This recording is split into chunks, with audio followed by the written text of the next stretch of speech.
Good morning again. Hope you're not tired of seeing me yet. So we, for this message, are in John 21, 15 to 19. We'll read that in a second. But if someone asked the people closest to you what you're known for, or what they think of, what would they say? Would they say you're hardworking or a good cook? Or maybe, I feel like one for me is that I'm on my phone too much. So maybe they'd say I'm on my phone a lot, unfortunately. But we all want to be remembered. There's all something we're known for, remembered for, and we want to leave some kind of mark. But here's a question. If someone asks what you're known for, what people know about you, would they say it's your faith? Or would they ask if you're known for your faith? Or would they say you're known for caring about people? Because what we're going to read in John chapter 21, Jesus gives Peter a very clear and very simple job description. He doesn't say be successful. He doesn't say build a huge ministry. He doesn't say do great things. He says feed my sheep. That's it. That's the mission we're talking about today. And it's not about being famous or recognition, and it's not about being known for something we're good at.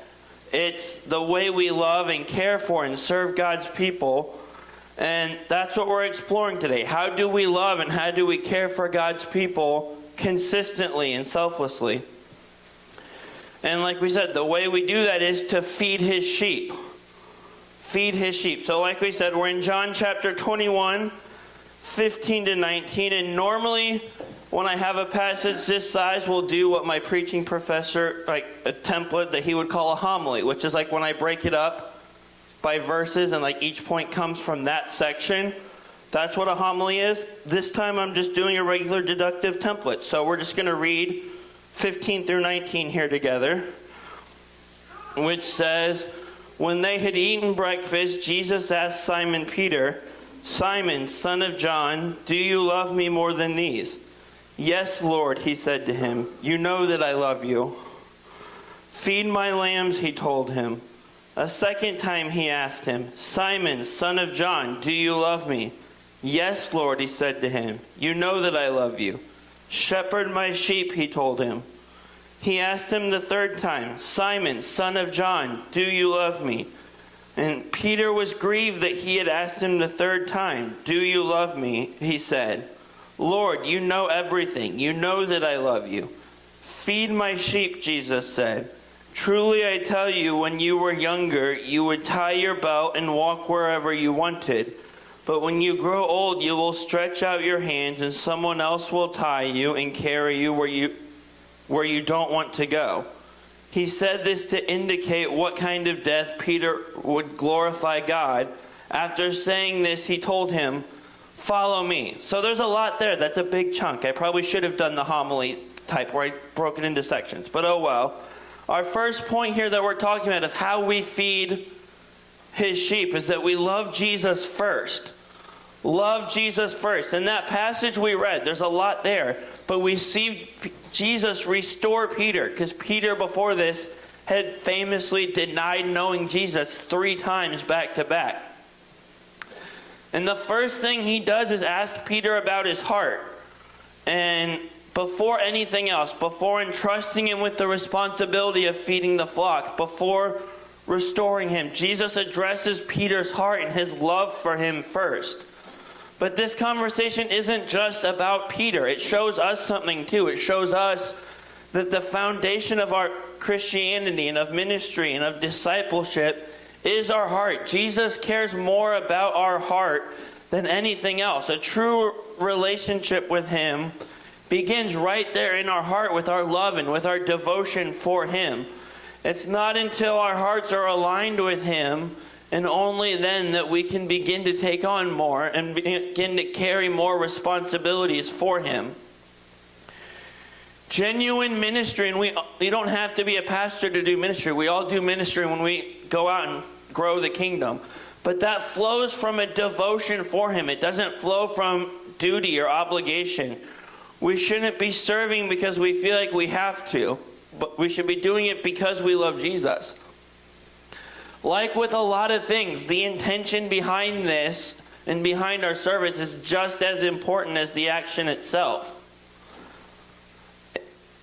Sorry, I lost my place for a second. It's just as important as the action itself. When our service to others and our service to the kingdom is born from a place of genuine love and devotion to Jesus and a heart desire to show that, that's when our service will have the biggest impact on the people we're serving. When we love Jesus, it aligns our motives with his purposes. When we seek him out and seek to love him first and foremost in our lives, our decisions will naturally become about fulfilling his will and furthering his kingdom instead of being personal successes or our own ambitions being our focus.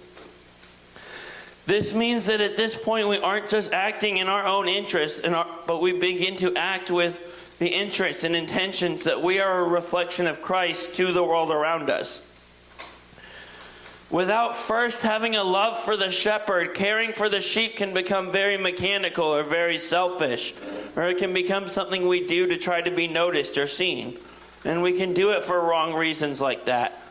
But when we love Jesus first, taking care of his sheep is something we do out of love, because those are people he created and people he cares for and people that need help and need serving. Behind that heart, it makes for a better, more impactful experience, both for us and the people we're serving. And it also likely improves the level of care they receive also. I mentioned in the first message, have you guys ever noticed how much we depend on phones? They've become a key part of how society works now. And everything is on there. Like we said, text, calls, maps, emails. You can pay bills or check your bank account on there. And for some people, it may seem like their whole life is in this little metal brick here. But no matter how advanced it is, there's one thing it can't do. It can't function if it's not charged and doesn't have battery power. You can have the newest phone with a really fast processor that works real well and has helpful apps on it. But when that battery hits 1% or 2%, you're still going to panic. And side note, the last 1% feels like it lasts longer than the whole rest of the battery sometimes. But I digress. I get distracted too easily. Anyway, when that phone does die, it doesn't matter how powerful it is or how new it is or how fast it works. It's useless because the battery's dead. A lot of us try to live this Christian life like that phone that's not plugged in. We try to serve. We try to help people. We try to feed his sheep, but we ourselves are spiritually drained. We're running on empty, and eventually we burn out because we're trying to do the work of God without staying connected to him and staying connected to his presence. Jesus didn't start by immediately telling Peter to go feed the sheep. He started by asking Peter if he loves him, because that love is the connection. That's our power source with him. When we're connected to him, we're spending time with him, we're walking with him, we're loving him. And that's where our strength comes from. When we neglect that relationship, our spiritual battery starts to drain and will eventually run out and die. And before long, we're empty. So spend intentional time with him each and every day. Spend time in scripture or prayer or worship or all of the above. However you feel closest to him, but make sure you're doing that. And doing that will deepen your relationship with him and help you go closer to him and help you get to know him better. And it'll deepen that relationship and that connection you have with him and will be greatly beneficial. When you serve others, examine your motives for doing it. What's your motivation? Are you doing it out of love for the Father and love for his people and the desire to help them? Or are you doing it for recognition and credit and so people will see you? Like we said, that motivation behind your service matters just as much as the actual act of service itself. So make sure your mind and your heart are in the right place. And also, don't hide your love for Jesus. Make it visible in your life, even in small ways. You can make your love for Christ visible in everyday things, how you live your life. Things that may seem small or mundane, like throwing away trash someone left behind, or just simply opening a door for someone and serving people in small ways like that. We can show our love for him by obeying him consistently as well, and just the things you don't really think of.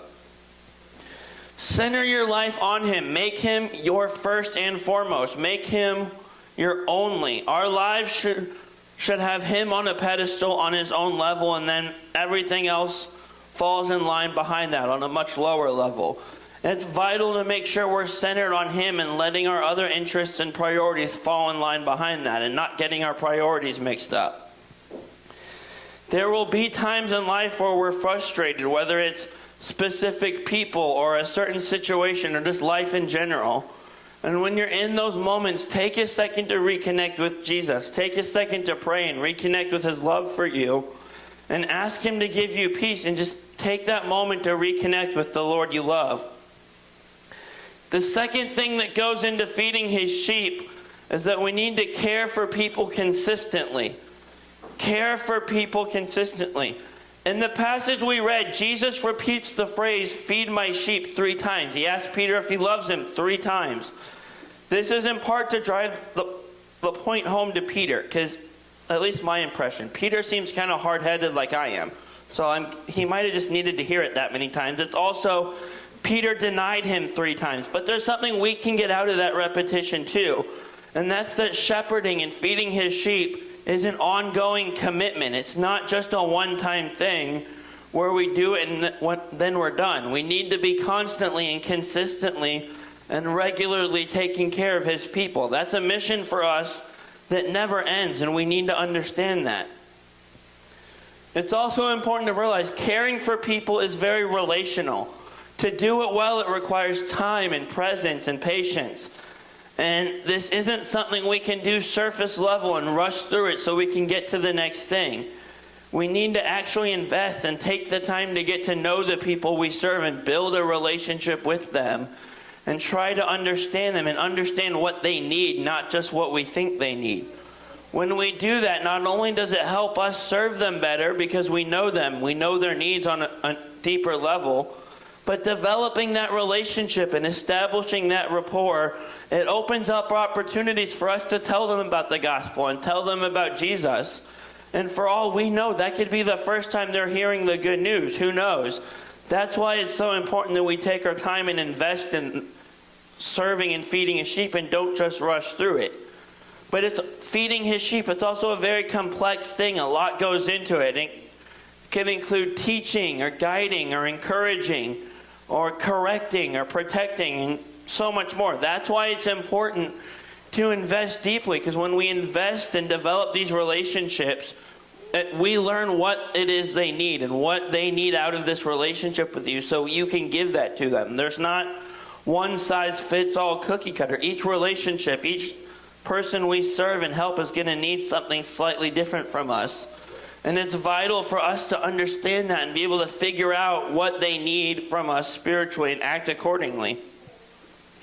And it's important that we're purposely doing this on a regular basis as well.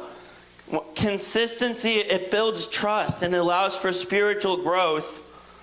And when we show up for others with regularity and with consistency, it gives them a chance to grow closer to God also. We're Christ's reflection to them, to the world around us. It's on us to make sure they're getting that exposure to him. I know some of you have tried taking care of plants or have house plants. I have not. I know my strengths and weaknesses. I'm forgetful. If I tried to bring home a house plant, it would die because I'd forget about it or forget to water it or whatever. Some of you are a lot better. Some of you can take a plant home that looks dead and bring it back to church and it looks like a different plant.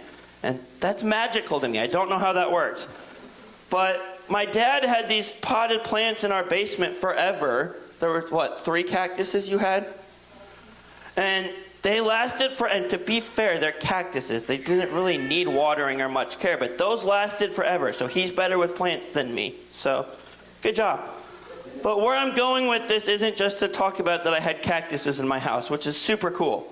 But the thing is about plants, you can't just water it once and expect it to thrive forever. You can't just dump a gallon of water on it on Monday and that's your water for the week, and then ignore it, and then you come back and you're confused why it's drooping or dried out or dead, which is also the benefit to the fake silk flowers, by the way. But again, I digress. Plants require constant care, and they grow because of consistent care. A little bit of water each day over and over again week after week. And people grow that same way spiritually. You can't just pour into someone a ton one time or one conversation or one lesson and think they're good now and they can do it themselves. Growth doesn't happen in a moment. Spiritual growth happens consistently over time. That's why Jesus didn't just say this once. He said it 3 times. Feed my lambs, shepherd my sheep, feed my sheep, because he's showing Peter and he's showing us that this isn't a one-time thing. This is a lifestyle. It's checking in again and again and encouraging someone and showing up for them. Even when it feels repetitive, even when it feels small, even when you don't see immediate results, keep doing it, because just like that plant we talked about that I would kill if it came to my house, that growth is happening beneath the surface that you don't notice immediately. Roots are developing, strength is building, life is forming, and the only thing happening that we see is us showing that consistent care, but a lot is coming out of that. So be thinking, who in your life needs you to keep showing up? Ask yourself that. And that needs you to show up not just once, but consistently. Because when we faithfully care for people over time, we're doing exactly what Jesus commanded us to do. So make a commitment to regularly check in on someone, whether it's something like meeting with them consistently, or a weekly lunch, or giving them a call, or even just typing a few words and sending out a text and saying, how are you doing? How can I be praying for you? But the point is to regularly be connecting with them. Volunteer consistently, even when it's inconvenient for you, even when it goes unnoticed. Like we said, we need to be serving regularly. This includes when it's inconvenient or hard for us, or when we don't think we have time, or just don't want to, because we've all had those moments. It also includes when we don't get anything out of it, or we don't get noticed, or we don't get that thank you. We don't serve others and feed the flock for the recognition or the thank you, or because it's convenient. We do it because we love God and because He told us to. Mentor someone younger in faith than you. And we talked about this back in our discipleship series, The Mission. But mentoring the next generation of Christians is vital. And when I say next generation of Christians, it's not just young people. It's anyone new in faith. It can even be someone who's older than you. But if they just accepted Christ today, they're younger than you in faith. So mentor them. Part of feeding the sheep and investing in relationships with people is celebrating them also. Celebrate small victories and big victories when they come up. When you see progress in someone's life and in their journey with God, point that out to them, encourage them, tell them you're proud of them. We also need to be dependable and be there when people need us. Be available just beyond your own schedule, or when you want to, or when you feel up for it. It's important that people know they have someone they can always go to and always count on when they need us. The third part that goes into feeding His sheep is to serve others selflessly. Serve others selflessly. When Jesus speaks to Peter in that moment, He doesn't sugarcoat what it means to follow Him. He makes it very clear. If you follow Him, this path will cost you something. Real service isn't always convenient, and it's definitely not always comfortable. But if we're going to follow Jesus the way He calls us to, we have to come to terms with the fact that sacrifice is part of the deal. It will cost us time and energy and reputation and even opportunities, but that's what makes it real. Serving others means choosing their needs over our own preferences. It's stepping up when it would be easier to take a step back. It's showing up when you'd rather stay comfortable. Selfless service doesn't ask, what can I get out of this? It asks, what do they need? How can I help? Can I be of help? That requires a huge mental shift for us, because naturally, and our human nature is to want to lean forward and hear what benefits us first and care about that. But Jesus calls us to flip that mindset and prioritize what other people can get from us, how we can help them. At its core, service isn't about being seen or recognized or applauded. It's not self-serving, it's sacrificial and it's humble.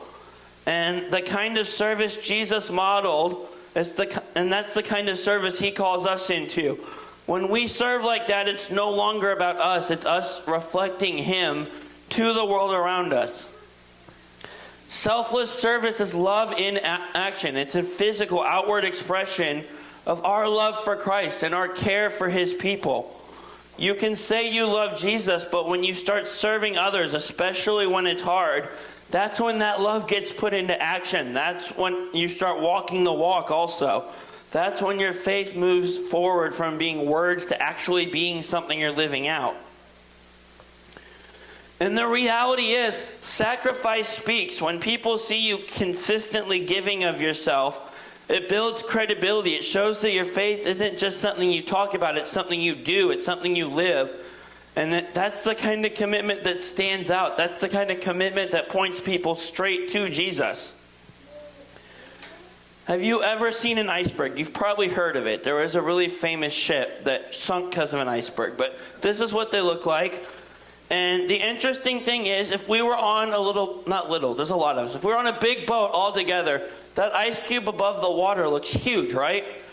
But look, 90% of that is under the water. The part you see above it is only 10%. That part below the water is hidden. You can't see it, but it's massive, it's heavy, it's unseen. That's what real service looks like. Most people will only see that tip of the iceberg if we're doing this thing right. The public serving, the visible leadership. But what they don't see is all the acts of selfless service underneath. The sacrifices no one applauds. The time given when no one is watching. The prayers prayed in private. The late nights and early mornings. And moments when it would have been easier to say no, but we said yes because God was calling us to. That's the part of serving people don't talk about. That's the part that they don't see and that doesn't get recognition. But that's the part that matters most, is that part of the iceberg beneath the water. When Jesus tells Peter what his future will look like, he's not painting a picture or a spotlight. He's painting a picture of sacrifice. Because feeding his sheep isn't about what's seen. It's about the unseen. It's about what you're willing to give when people aren't watching. Real service isn't measured by what's visible. It's measured by what's hidden as well. Are you only serving in ways that are seen, or are you serving in ways that are unseen also? Because the truth is, the strength of our ministry, of our contributions to the kingdom, isn't that 10%. It's in the 90% that only God sees. So look for ways to serve people that aren't glamorous or convenient. Get in the nitty-gritty. Find places to serve where you're serving just because there's a need, not because anyone will see or say thank you, but simply because there's a need that needs to be met. Be willing to make sacrifices. Give time or energy or whatever it may be to meet someone else's needs, without expecting anything in return as well. Serving isn't always going to be easy. It will require us to make sacrifices and give things up and do things we don't want to do, especially if we're doing it right. But we need to know that and accept that if we're going to follow Jesus, we need to serve his sheep properly. Volunteer in places that may be out of your comfort zone as well. Ministries or causes that will challenge you. Visiting sick people, or helping a marginalized group, or visiting a nursing home, or just a few examples, whatever that may be for you. But don't just only serve in places you're comfortable with. We need to exist, and our service needs to exist outside of our comfort zone also. God calls us to step out of our comfort zone, and that includes in our service. Pray for God to give you a heart that seeks the good of others first, and that won't be easy. Like we said, we all struggle with that. Our nature as humans is to prioritize ourselves and be selfish and look out for our own interests first. And that's normal in this world, but this is where being in the world and not of it comes in, because we're called to be different. So when we struggle to put others first, take a moment, pray, ask God to help you out with that. But it's vital that we're feeding his sheep. But what does it really mean to feed his sheep? It's not complicated, but it is costly. It starts with loving Jesus first, not just saying that, but living it, being connected to him, walking with him, putting him above everything else. And then it moves to caring for people consistently and showing up and encouraging and truly investing in them, not just once, but over and over again consistently. And ultimately, it leads like things that we just talked about: serving others selflessly, giving your time, giving your energy, giving up your comfort, even when it's inconvenient, even when no one notices, because that's what Jesus calls us to do. That's what he called Peter to do. Not just in theory, but in practice also. So who are you consistently caring for right now? Who are you serving even when it costs you? Don't just hear this message and walk away unchanged. Take a step. Reach out to someone. Encourage someone. Serve someone. Because at the end of the day, the greatest evidence that we love Jesus is how we care for his people. Let's pray. God, thank you so much for your son and all he did for us. And thank you for that empty tomb we talked about this morning. And thank you for this moment he had with Peter here, that we can learn about what it looks like to take care of your flock. Amen.